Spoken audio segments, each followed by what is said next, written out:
ഈശോയിൽ എൻ്റെ ഏറ്റവും പ്രിയപ്പെട്ട സഹോദരങ്ങളെ, ഇങ്ങനെ ഒരു സിറ്റുവേഷനിലൂടെ നിങ്ങൾ കടന്നു പോയിട്ടുണ്ടോ? അതായത് നിങ്ങളെ ഉപദേശിക്കാൻ ആരുമില്ല, നിങ്ങളെ സഹായിക്കാൻ ആരുമില്ല, ഇനി അതിൻ്റെ അങ്ങേ അറ്റത്ത് നിങ്ങൾക്കൊന്ന് ട്രസ്റ്റ് ചെയ്യാൻ വേണ്ടിയിട്ട് ഒരാളില്ല. നിങ്ങൾ ഇത്രയും കാലം സഹായിക്കുമെന്ന് വിചാരിച്ച ആൾക്കാർ കൂടെയില്ല. നിങ്ങൾ ചില കാര്യങ്ങളൊക്കെ ചങ്ക് തുറന്ന് ഹൃദയം തുറന്നൊക്കെ നിങ്ങൾ സംസാരിച്ച ആളുകളിപ്പോൾ നിങ്ങളെ നന്നായിട്ട് അങ്ങോട്ട് പറ്റിച്ച്, നിങ്ങളെ ചതിച്ച്, നിങ്ങൾക്കിനി ഒരാളെപ്പോലും വിശ്വസിക്കാൻ പറ്റാത്ത സ്ഥിതി. Nobody to help, nobody to hear, nobody to see, nobody to trust. നമ്മളെ കാണാനോ കേൾക്കാനോ നമ്മളെ സഹായിക്കാനോ നമുക്കൊന്ന് വിശ്വസിച്ച് ചില കാര്യങ്ങൾ പറയാനോ ഒരാൾ പോലും ഇല്ലാത്ത അവസ്ഥ ജീവിതത്തിൽ ചിലപ്പോൾ എപ്പോഴെങ്കിലൊക്കെ ഇങ്ങനെ വന്നിട്ടുണ്ടാവും. ഇപ്പം അങ്ങനെ ഒരു സിറ്റുവേഷനോടെ കടന്നു പോകുകയാണെങ്കിൽ നമുക്കുള്ളൊരു വലിയ ഹെൽപ്പ്, നമുക്ക് തീർച്ചയായിട്ടും മാനുഷികമായ സഹായങ്ങളൊക്കെ നിന്നു പോകുന്ന ചില മൊമെൻറ്റുകളുണ്ട്.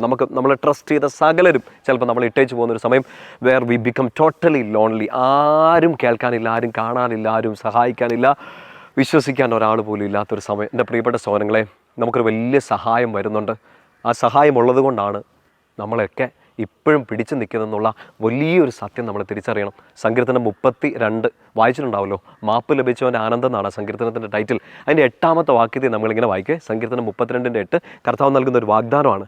ഞാൻ നിൻ്റെ മേൽ ദൃഷ്ടി ഉറപ്പിച്ച് ഞാൻ നിന്നെ ഉപദേശിക്കാം. ഞാൻ നിന്നെ നോക്കി, ഞാൻ നിൻ്റെ മേൽ ദൃഷ്ടി ഉറപ്പിച്ച് ഞാൻ നിന്നെ ഉപദേശിക്കാം. നമുക്കിപ്പോൾ ഒരു ഗൈഡൻസ് ആവശ്യമായിരിക്കും, നമ്മളിന്ന് സഹായിക്കാം. ചിലപ്പോൾ നിങ്ങളൊരു വല്ലാത്ത കൺഫ്യൂഷനിലായിരിക്കും. നിങ്ങൾക്ക് ഇനി അടുത്ത സ്റ്റെപ്പ് എന്തെടുക്കണം എന്ന് അറിഞ്ഞുകൂടാ, നിങ്ങൾക്ക് അടുത്ത തീരുമാനത്തെക്കുറിച്ചൊരു ക്ലാരിറ്റി ഇല്ല, ഇനി ആരെ വിശ്വസിക്കണം എന്നൊന്നും അറിയത്തില്ല, ആര് പറയുന്നതാണ് സത്യം എന്ന് ഒന്നും അറിയില്ല. ടോട്ടൽ കൺഫ്യൂഷൻ, ടോട്ടൽ മെസ്സായിട്ട് നിൽക്കുന്ന ഒരു സമയമായിരിക്കാം. നമുക്കൊരു വലിയ ഹെൽപ്പാണിത്. ഈശോ എന്ന ഏറ്റവും വലിയ help and the single help. നിങ്ങൾക്കിനി ട്രസ്റ്റ് ചെയ്യാൻ, നിങ്ങളെ സഹായിക്കാൻ, നിങ്ങളെ നോക്കിക്കൊണ്ടിരിക്കുന്ന, നിന്നെ നോക്കി നിനക്ക് ഗൈഡൻസ് തരാൻ പറ്റുന്ന ഒറ്റയാളേ ഉള്ളൂ. കംപ്ലീറ്റ്ലി ട്രസ്റ്റ് ചെയ്യുക. ഒരു മാപ്പ് ലഭിച്ചവൻ്റെ ആനന്ദത്തെക്കുറിച്ചാണ് ആ സങ്കീർത്തനം പറയുക.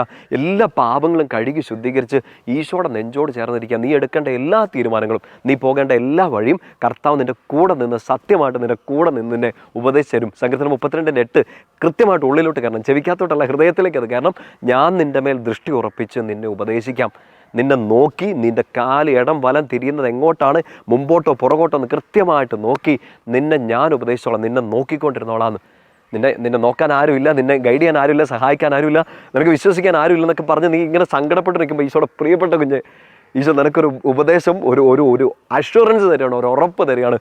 ഞാൻ നിന്നെ നോക്കിക്കോളാം, നിൻ്റെ മേൽ കണ്ണുകൾ തുറന്നു പിടിച്ച് ഞാൻ നിന്നെ ഉപദേശിക്കാമെന്ന്.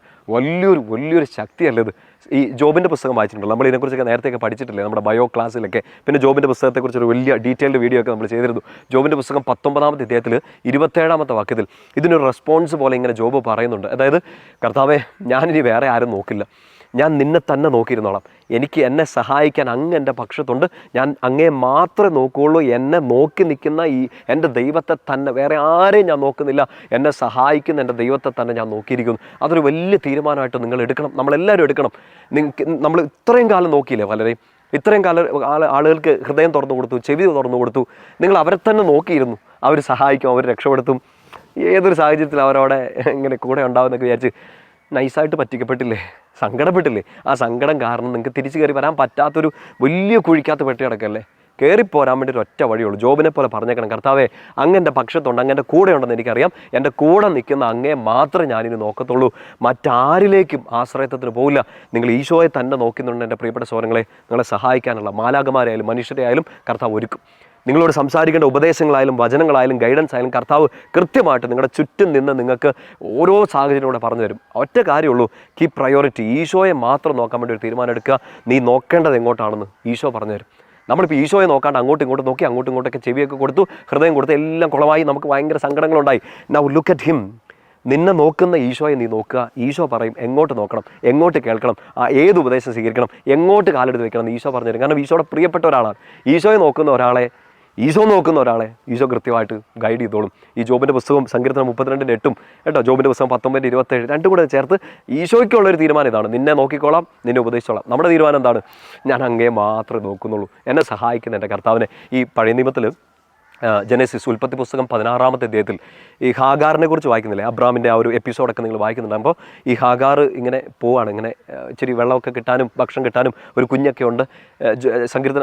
ഉൽപ്പത്തി പുസ്തകം 16ാമത്തെ അധ്യായം 31ാമത്തെ വാക്യത്തിലാണ് ഇങ്ങനെ ഹാഗാർ അവിടെ ഒരു സ്ഥലത്ത് ചെന്നിട്ട് ആ സ്ഥലത്തിന് എൽ റോയ് എന്നൊരു പേരിടും. എൽ റോയ്, ആ വാക്കിൻ്റെ അർത്ഥം ഇങ്ങനെ ഹാഗാർ തന്നെ പറയുന്നുണ്ട്: എന്നെ കാണുന്ന കർത്താവിനെ ഞാനും കാണുന്നു, എന്നെ കാണുന്ന കർത്താവിനെ ഞാനും കാണുന്നു. അപ്പോൾ എല്ലാ പ്രതീക്ഷ അസ്തമിച്ച് നിൽക്കുമ്പോൾ നമ്മൾ ആശ്രയിച്ച് നിന്ന സകല പിടുത്തവും വിട്ടു പോകുമ്പോൾ നമുക്ക് ഒരിക്കലും നമ്മളെ പിടിവിടാത്ത ഒരു പിടുത്തമുണ്ട്. ദി അൾട്ടിമേറ്റ് പിടുത്തം അതാരാണ്? ഈശോ നമ്മളെ പിടിക്കുന്നു. അൾട്ടിമേറ്റ് നോട്ടം ആര്? ഈശോ നമ്മളെ നോക്കുന്നു. ഏറ്റവും നല്ല ഉപദേശം, ഏറ്റവും നല്ല ഗൈഡൻസ് ആര് തരുന്നു? ഈശോ തരുന്നു. അതെന്നാ ചെയ്യുന്നത്? ചുമ്മാ ഇങ്ങനെ ഏറിയിൽ ഇങ്ങനെ ചാടി ചാടി ആപ്പിൾ വരുന്ന പോലെ വരുമല്ല. നീ ഈശോയെ നോക്കി നിൽക്കുകയാണെങ്കിൽ ഈശോ നിന്നെ നോക്കി നിൽക്കും. ഈശോയെ കേൾക്കുകയാണെങ്കിൽ ഈശോ നിന്നെ കേട്ടിരിക്കും. അത്രയൊരു ബ്യൂട്ടിഫുൾ റിലേഷൻഷിപ്പിലേക്ക് വന്നാൽ പിന്നെ ബാക്കിയെല്ലാം ഓക്കെയാണ്. ഈശോ നോക്കിക്കോളും ബാക്കി കാര്യങ്ങൾ. സങ്കീർത്തനം 123 കൂടെ വായിക്കണേ സമയമുണ്ടെങ്കിലും. മറ്റേ കരുണയ്ക്ക് വേണ്ടിയുള്ളൊരു പ്രാർത്ഥനയാണല്ലോ. എൻ്റെ കർത്താവിന് എന്നോട് കരുണ തോന്നുവോളം എൻ്റെ കണ്ണുകൾ അവനെ തന്നെ നോക്കിയിരിക്കുന്നു. എലിയനായി എൻ്റെ കർത്താവിനെ എൻ്റെ കണ്ണുകൾ നോക്കിയിരിക്കും. എനിക്ക് ഒരു ഉത്തരം തരുന്നത് വരെ ഞാൻ ഈശോയെ തന്നെ നോക്കിയിരിക്കും. പ്രിയപ്പെട്ട സഹോദരങ്ങളെ, ബാക്കി നോട്ടങ്ങളൊക്കെ മാറ്റാം. ഈശോയെ നോക്ക്. ഈശോയിൽ നിന്ന് നോട്ടം മാറി ബാക്കി എല്ലായിടത്തോട്ടും നോക്കി ആ നോട്ടങ്ങളെല്ലാം നമ്മളെ കുഴി കൊണ്ട് ചാടിക്കുകയും ചെയ്തു. Now change the focus, refocus on Jesus. ഈശോയെ തന്നെ നോക്കുക. നീ എങ്ങോട്ട് നോക്കണം എന്നുള്ളത് ഈശോ പറഞ്ഞുതരും. അങ്ങനെ ഈശോ ഗൈഡ് ചെയ്യുന്ന ഒരു ബ്യൂട്ടിഫുൾ ബ്ലെസ്ഡ് ഹോളി ലൈഫ് നിങ്ങൾക്ക് ഉണ്ടാവട്ടെ എന്ന് പ്രാർത്ഥിക്കുന്നു. അച്ഛന് വേണ്ടിയും പ്രാർത്ഥിക്കുക. ഈശോയുടെ കാരുണ്യത്തിൽ, ഈശോയുടെ സ്നേഹത്തിൽ, ഈശോയുടെ പ്രിയപ്പെട്ട മക്കളായിട്ട് നമുക്ക് മുമ്പോട്ട് പോകാം. തമ്പുരാൻ്റെ നാമത്തിൽ ഞാൻ നിങ്ങളെ അനുഗ്രഹിക്കുന്നു. പിതാവിൻ്റെയും പുത്രൻ്റെയും പരിശുദ്ധാത്മാവിൻ്റെയും നാമത്തിൽ. ആമേൻ.